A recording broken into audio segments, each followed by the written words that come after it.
Desde que se realizaron los primeros estudios de la Gran Pirámide de Egipto, los investigadores se han maravillado ante el conocimiento matemático que contiene, las medidas utilizadas en su construcción e incluso su ubicación han despertado gran interés entre los egiptólogos.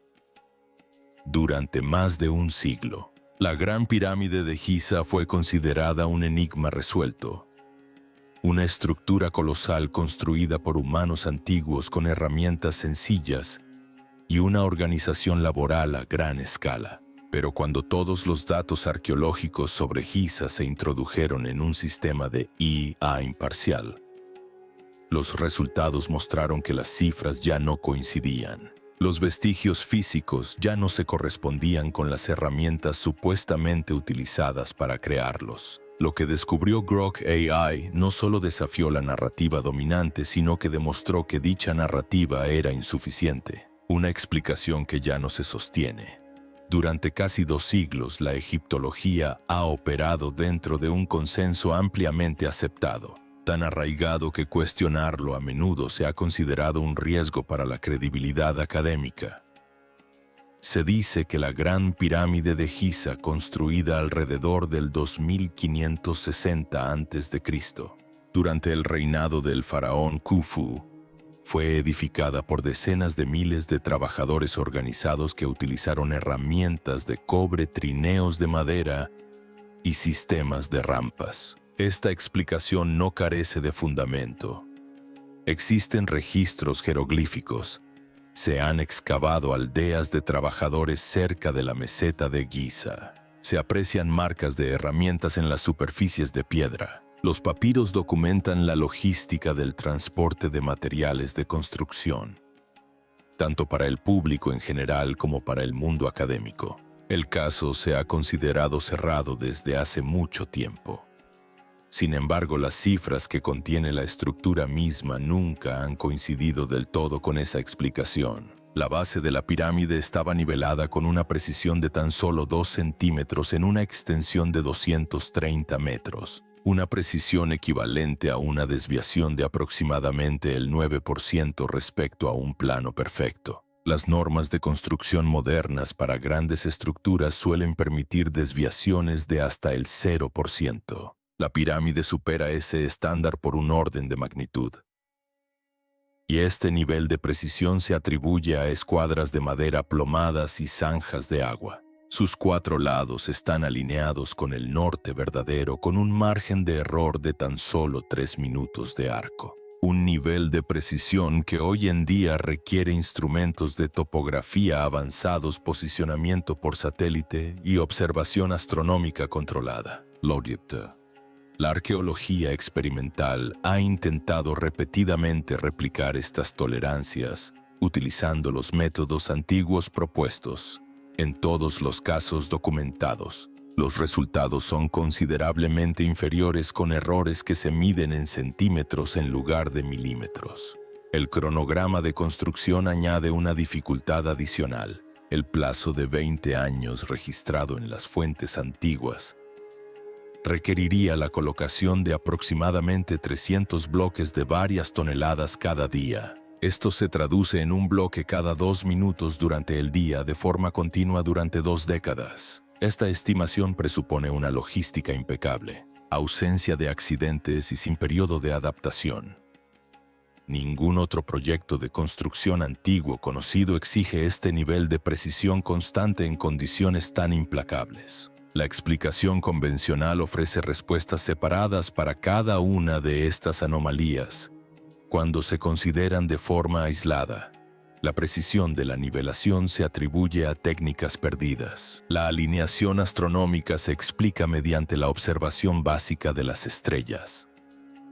La velocidad de la construcción se atribuye a grandes organizaciones laborales. Cada anomalía recibe su propia explicación localizada. Nunca se les exige que funcionen de forma coherente. Lo que el modelo convencional nunca ha logrado es una explicación unificada que dé cuenta de todos estos factores simultáneamente dentro de la misma estructura llevada a cabo por el mismo personal. Esta brecha entre la teoría y la realidad física del monumento ha permanecido en el registro académico durante más de un siglo sin resolverse por completo, hasta que un sistema sin ningún interés profesional en preservar las teorías existentes comenzó a analizar el conjunto completo de datos a la vez. Cuando un sistema imparcial examina los datos en 2024, la IA Grok de Elon Musk obtuvo acceso ilimitado al conjunto completo de datos disponibles sobre las pirámides de Giza. Esto incluía estudios arqueológicos, análisis de construcción, registros de alineación astronómica, estudios de relaciones matemáticas, evaluaciones geológicas y bases de datos de marcas de herramientas acumuladas durante más de un siglo de investigación. La directiva fue precisa: analizar los datos sin compromisos teóricos, sin sesgos profesionales y sin ninguna obligación de defender las interpretaciones existentes. Lo que surgió no fue una reinterpretación de una sola anomalía, sino un patrón sistémico que abarcaba múltiples categorías de datos independientes, todas apuntando en la misma dirección. El primer hallazgo, y el más significativo desde el punto de vista estadístico, involucró relaciones matemáticas codificadas en las dimensiones de la pirámide. La relación entre el perímetro de la base y la altura se aproxima a 2pi. La constante fundamental asociada a los círculos con una precisión de aproximadamente el 0%. Las proporciones adicionales que relacionan la altura, la base y el ángulo de la pendiente corresponden a la proporción áurea pi, una constante que no se describió formalmente hasta la era de las matemáticas de la antigua Grecia más de 2000 años después. Consideradas individualmente, cada relación podría descartarse como una coincidencia. Sin embargo, Grok identificó al menos 7 relaciones dimensionales independientes dentro de la misma estructura que reflejan estas constantes. Se calculó que la probabilidad de que las 7 aparecieran aleatoriamente en una estructura construida mediante ensayo y error sin conocimientos matemáticos avanzados era estadísticamente insignificante. El siguiente hallazgo amplió aún más las implicaciones. Cuando la altura de la pirámide se multiplica por 43.200, el resultado se aproxima bastante al radio polar de la Tierra. Al multiplicar el perímetro de la base por el mismo número, el resultado se aproxima a la circunferencia ecuatorial de la Tierra. El número 43.200 corresponde exactamente al número de segundos en 12 horas. Una unidad fundamental de tiempo, lo que sugiere que esta relación de escala no fue accidental, sino elegida deliberadamente. Los topógrafos e ingenieros independientes que revisaron la metodología confirmaron que la probabilidad de que esta correspondencia tridimensional surja de forma independiente dentro de una misma estructura es prácticamente nula. Esto conlleva una única e ineludible consecuencia. La estructura parece haber sido diseñada por individuos que poseían conocimiento de las dimensiones de la Tierra. Según todos los registros históricos aceptados, tal conocimiento no debería haber existido en aquella época. Y si existió, la pregunta ya no es cómo se construyó la pirámide, sino quién poseía el conocimiento necesario para diseñarla. Las huellas dejadas por las herramientas en la piedra, las relaciones matemáticas con suficiente flexibilidad teórica aún pueden ser descartadas por algunos como una elaborada coincidencia. Pero la evidencia física tallada directamente en la piedra no permite tal flexibilidad. El análisis de Grok comparó bases de datos de marcas de herramientas con los componentes de granito de la pirámide, en particular dentro de las cámaras internas, el sarcófago en la cámara del rey y las cámaras de descarga situadas encima de ella. Estos elementos fueron construidos con granito transportado desde Asuán a más de 800 kilómetros de Giza. Los resultados permitieron identificar una categoría de marcas de herramientas que no coinciden con ninguna firma de herramientas antiguas conocida en todo el registro arqueológico. El problema comienza con la dureza del material. El granito contiene cristales de cuarzo que tienen una dureza de 7 en la escala de Mohs, el sistema estándar para medir la dureza de los minerales del 1 al 10. El cobre El metal más duro disponible en el Egipto de la Edad del Bronce tiene una dureza de entre 2 y 3. Desde un punto de vista físico, un material más blando no puede cortar uno más duro de forma recta y uniforme. En cambio, produce cortes desviados, que se salen de su trayectoria al encontrar inclusiones más duras con profundidad variable y superficies irregulares. Los experimentos modernos que intentan cortar granito con herramientas de cobre y arena abrasiva producen sistemáticamente estos mismos resultados. Sin excepción, los cortes observados en el granito de la pirámide no se comportan de esta manera. Mantienen una profundidad uniforme y trayectorias rectas incluso al atravesar los límites entre minerales de distinta dureza dentro del mismo bloque. Esto es algo que, en teoría, las herramientas de cobre con arena abrasiva no deberían poder lograr. La evidencia más detallada proviene de un objeto conocido como el núcleo de Petrie, una muestra cilíndrica de granito recuperada del yacimiento y analizada por primera vez por el ingeniero y arqueólogo británico Flinders Petrie a finales del siglo XIX. A lo largo de su superficie se observa un surco helicoidal, evidencia de perforación tubular. Petrie midió la velocidad de avance del taladro, es decir, la distancia que la herramienta avanzaba en la piedra con cada rotación completa. La cifra que obtuvo implica una presión y una velocidad de rotación muy superiores a las que podría alcanzar cualquier método de perforación manual antiguo conocido. Más de un siglo después, el ingeniero mecánico Christopher Dunn volvió a examinar el mismo objeto y concluyó que las características del corte son compatibles con dos posibilidades: una broca con punta de diamante o un mecanismo de vibración ultrasónica que transfiere energía directamente a la piedra. Ninguna de ellas aparece en ningún registro arqueológico conocido del antiguo Egipto. Grock comparó la gama completa de marcas de herramientas de granito de la pirámide con una base de datos de métodos de corte modernos que incluyen sierras de diamante, sistemas rotativos de alta velocidad, corte por chorro de agua y mecanizado ultrasónico. Las coincidencias más cercanas no se correspondían con técnicas antiguas. El sistema no concluye que se haya producido una intervención moderna. Lo que sí confirma es que ciertos componentes de granito dentro de la estructura fueron moldeados mediante un método que la ciencia actual no puede clasificar dentro del contexto histórico del antiguo Egipto. Las herramientas atribuidas a los constructores no permiten explicar lo que aún se conserva en la piedra. Estos resultados se produjeron por otra razón, y esa razón no ha dejado rastro en ningún otro lugar del registro arqueológico de la civilización que se cree que construyó este monumento. Cuando las anomalías dejan de ser problemas aislados durante más de un siglo, cada anomalía descrita hasta ahora ha existido en la literatura académica como un problema separado. Las marcas de herramientas inusuales se han tratado como cuestiones técnicas sin resolver, aisladas de consideraciones matemáticas. La codificación matemática se ha planteado como un debate sobre sistemas de medición desvinculado del contexto geológico. Dentro de la estructura de la investigación tradicional, nadie ha tenido ni el incentivo ni la autoridad para poner todas las categorías de evidencia sobre la misma mesa y exigir que sean coherentes al mismo tiempo. Eso es precisamente lo que ha hecho Grock, y el resultado no es la suma de problemas individuales. Es algo fundamentalmente diferente para que lo sostenga el modelo de construcción convencional.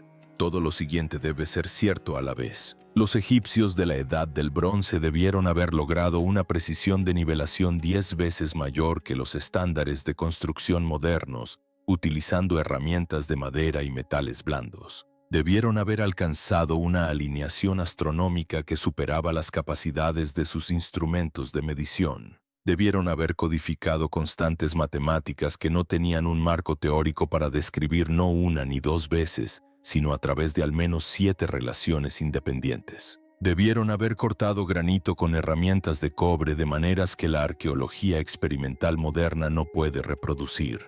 Y deben haber logrado todo esto dentro del mismo proyecto durante el mismo periodo, utilizando la misma base tecnológica. Grock no evalúa cada condición de forma aislada, sino la probabilidad de que todas sean ciertas simultáneamente. La conclusión es directa. La pirámide no presenta las características de una estructura construida al límite de las capacidades de una civilización. Las estructuras construidas al límite de la capacidad tecnológica siempre muestran signos de aprendizaje, fallos iniciales antes del perfeccionamiento, una precisión creciente con el tiempo e inconsistencias entre las fases de construcción. La Gran Pirámide no muestra ninguno de estos patrones. El máximo nivel de precisión no aparece al final del proceso una vez acumulada la experiencia. Está presente desde el principio en los cimientos mismos, en las primeras piedras que se colocaron. El conocimiento que dio origen a esta estructura no evolucionó durante la construcción. Ya estaba completo antes de que comenzara el proyecto. Este es el cambio más significativo de todo el análisis. Ya no se trata de una técnica específica ni de una sola medición. Se trata de comprender que el conjunto de la evidencia, al ser unificada, apunta a una única conclusión. La fuente del conocimiento que subyace a esta estructura se encuentra fuera del alcance de la explicación convencional. Y esto plantea una pregunta que se ha postergado durante mucho tiempo, pero que ya no se puede evitar. ¿Por qué el registro arqueológico no muestra rastro alguno del camino que condujo a ese conocimiento, lo que el registro se niega a mostrar? Si la pirámide refleja un nivel de conocimiento que ya existía antes de que comenzara su construcción, entonces ese conocimiento debe tener un origen. La respuesta del registro arqueológico a esta pregunta no es vaga, es silenciosa. Y ese silencio se convierte en una forma de dato. La construcción avanzada en la historia egipcia no sigue el patrón de desarrollo tecnológico observado en todos los demás ámbitos de la historia humana. La cerámica, la metalurgia, la agricultura, la escritura, cada una muestra un aumento gradual de la sofisticación a través de etapas intermedias claramente identificables. Los arqueólogos pueden rastrear cada paso incremental a lo largo del tiempo. La secuencia de pirámides no muestra ese patrón. La pirámide escalonada de Saqqara, construida bajo el faraón Djoser, representa la construcción de piedra a gran escala más antigua conocida en Egipto. Tan solo 3 generaciones después, la Gran Pirámide de Giza aparece con todo su nivel de precisión y refinamiento técnico ya establecido. No existe ningún registro intermedio de intentos fallidos a gran escala. No hay ninguna capa arqueológica de estructuras que se acerquen a la precisión de Giza antes de que se logre el éxito. La capacidad aparece sin un precursor de desarrollo observable. La evidencia geológica del sitio de la Esfinge intensifica el problema. El geólogo Robert Schoch de la Universidad de Boston analizó los patrones de erosión en el cuerpo de la Esfinge y en las paredes del recinto circundante. La meteorización se refiere a la erosión gradual de la piedra por la exposición ambiental.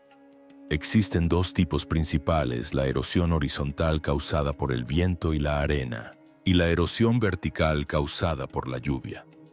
Cada una deja una huella distintiva en las superficies de la piedra. Schoch identificó profundos canales de erosión vertical en la Esfinge y su recinto, lo que concuerda con una exposición prolongada a lluvias intensas. El último período en el que el norte de África experimentó suficientes precipitaciones para producir este tipo de erosión terminó entre el 7000 y el 9000 a.C.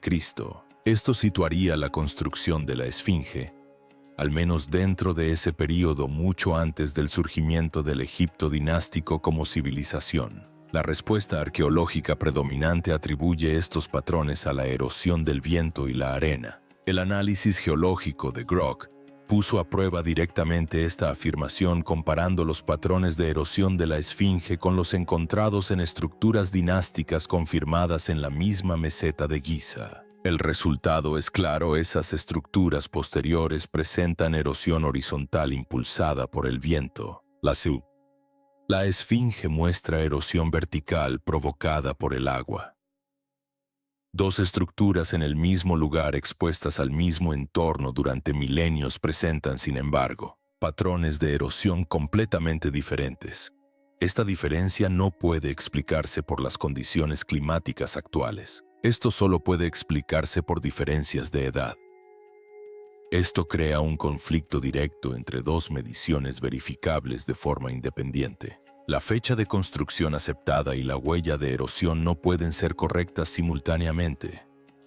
Si la fecha de construcción es correcta, no debería existir el patrón de erosión. Si el patrón de erosión es correcto, la fecha de construcción debe ser errónea. Schoch presentó formalmente sus hallazgos geológicos en la Conferencia de la Sociedad Geológica de América en 1991, ante una audiencia de geólogos profesionales. Ninguno rechazó su análisis técnico. La oposición más fuerte no provino de los geólogos, sino de los egiptólogos especialistas sin experiencia en la meteorización de las rocas, pero con un claro interés en preservar la cronología establecida.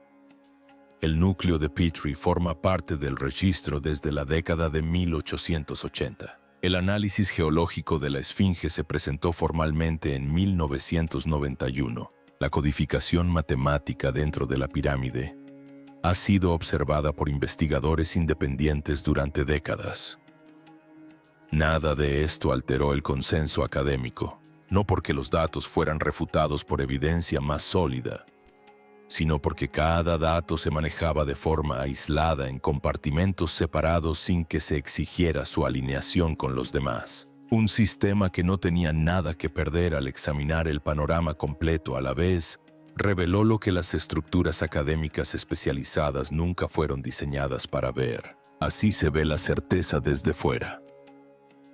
Grock no identifica quién construyó la pirámide. Esa respuesta no se encuentra en los datos y el sistema reconoce con precisión ese límite. El resultado del análisis no es una nueva conclusión, sino un umbral claramente definido, una línea divisoria entre lo que la explicación convencional puede dar cuenta y lo que no. A un lado de esa línea se encuentran los hechos establecidos del Egipto dinástico, los registros administrativos, los asentamientos obreros excavados, las herramientas de cobre encontradas en contextos arqueológicos y la evidencia de grandes fuerzas laborales organizadas que operaban en la meseta de Giza. Estos datos son reales y permanecen intactos bajo cualquier análisis.